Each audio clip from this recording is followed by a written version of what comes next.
বিসমিল্লাহির রহমানির রহিম। বন্ধুরা, এটা হচ্ছে ওয়ালটন 43 ইঞ্চি কিউএলইডি টিভি। এটি চালু করেছি, দেখেন এটি যে সমস্যা, এই যে ভলিউম যেটি আছে, এই যে এটি হচ্ছে 100 পর্যন্ত যে আছে, এটি রিমোটও কাজ করে না বা এটি কোনোভাবে কমতেছেও না।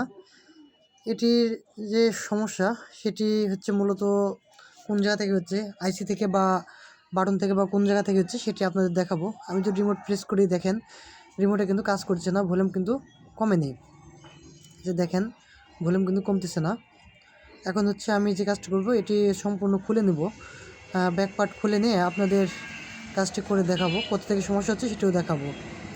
আমার ব্যাক পার্ট খুলে নেওয়া হয়ে গেছে। এখন যদি যে সেন্সর আছে, এই সেন্সরটা আমি এখান থেকে খুলে নিয়েছি। আমি প্রথমত যে কাজ করব, এখান থেকে যে সেন্সরের যেই লাইনটি আছে, এই লাইনটা আমি এখান থেকে খুলে দেব।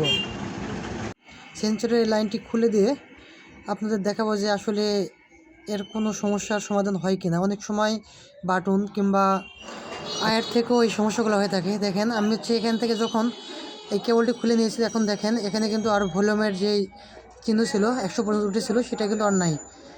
এখন এটা দেখতে হবে যে সমস্যাটা আয়ের থেকে হচ্ছে না কিপ্যাড থেকে হচ্ছে। দেখেন এই যে এটি লাগানোর সাথে সাথে আবার হচ্ছে 100 উঠে আছে।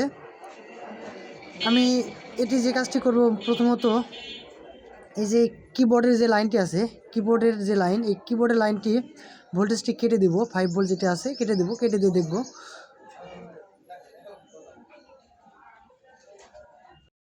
কিবোর্ড লাইনটি কেটে দেওয়ার আগে আমি একবার একটু ওয়াশ করব, সম্পূর্ণ খুলে নিয়ে ওয়াশ করে তারপর দেখব যে কাজটি হয় কিনা। অনেক সময় শর্টেজ থাকার কারণে এরকম হতে পারে। তো আমার এটি ওয়াশ করা হয়ে গেছে। আমি এখন এটা হচ্ছে আবার লাগাবো, লাগিয়ে চেক দিয়ে দেখব যে এখনও হচ্ছে যে পূর্বে যে সমস্যা, দেখেন ওই সমস্যাটি রয়ে গেছে, এখনও সমাধান হয়নি। এখন আমি যে কাজটি করব, এখন হচ্ছে আমি এর যে কিপ্যাডের যে লাইনটি আছে, সেখান থেকে শুধু একটা লাইন আমি বাদ দিয়ে দেবো। এই যে দেখেন এই যে লাল যে লাইন, একটা লাইন আমি এখান থেকে খুলে নিয়েছি, একটা লাইনটি বাদ দিয়ে দিয়েছি। দেখেন একটা লাইন বাদ দেওয়ার পর এখন এটা আবার লাগাবো, লাগিয়ে দেখবো যে আমার কাজটি কমপ্লিট হয়েছে কিনা। বন্ধুরা, সব যে কোনো কাজ যখন আপনারা করবেন, অবশ্যই স্টেপ বাই স্টেপ করতে হবে।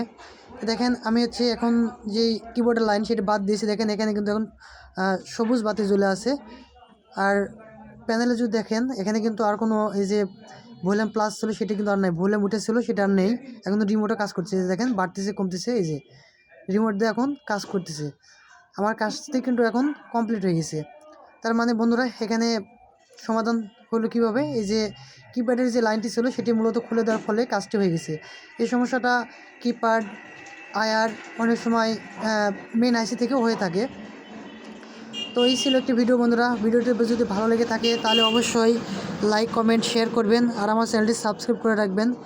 আমি হয়তো বা অতটা সুন্দর করে ভিডিও তৈরি করতে পারি না, যতটুকু সম্ভব করি, আপনাদের দেখানোর চেষ্টা করি।